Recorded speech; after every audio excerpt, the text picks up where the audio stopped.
11 दिवसानंतर मुख्यमंत्री कोण होणार हे स्पष्ट झालेलं आहे। भाजपनं फडणवीसांच्या नावावर शिक्कामोर्तब केलं, मात्र फडणवीसांचं नाव कसं ठरलं त्यावरचा हा एक स्पेशल रिपोर्ट पाहूया।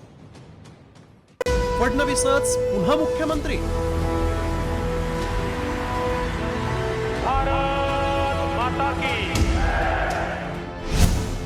फडणवीसांच्या नावावर कसं शिक्कामोर्तब? फडणवीसांच्या सीएम पदाची इनसाइड स्टोरी।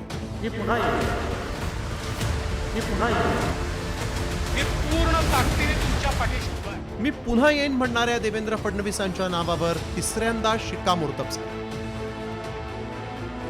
विधानसभेच्या निकालानंतर सुरू झालेला मुख्यमंत्री पदाचा हाय व्होल्टेज ड्रामा 11 दिवसानंतर अखेर संपला आणि देवेंद्र फडणवीसांच्या गळ्यात मुख्यमंत्री पदाची माळ पडली। मात्र भाजपच्या कोर कमिटीच्या बैठकीत फडणवीसांची निवड कशी झाली पाहूया।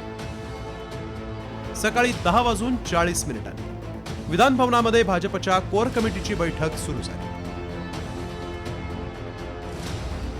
11:08 कोर कमिटीत फडणवीसांच्या नावावर शिक्कामोर्तब करण्यात आलं।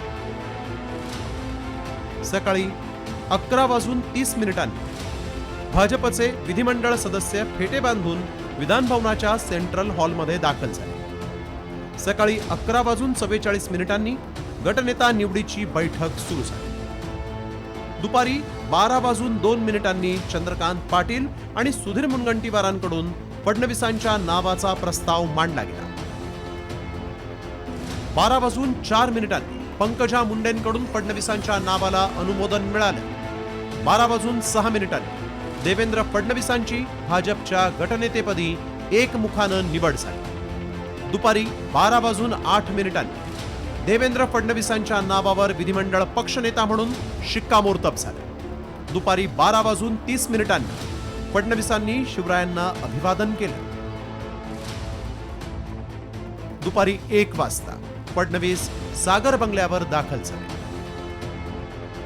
दुपारी 2:22 देवेंद्र फडणवीस थेट वर्षावर दाखल झाले। दुपारी 2:46 वर्षावर महायुतीच्या नेत्यांची बैठक सुरू झाली।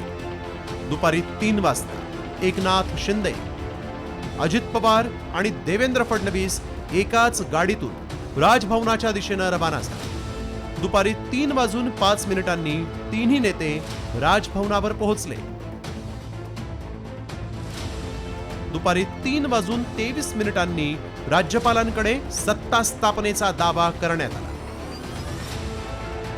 महायुतीनं सत्ता स्थापनेचा दावा केल्यानंतर 5 डिसेंबरला 5:30 वाजता आझाद मैदानावर शपथविधी होणार आहे।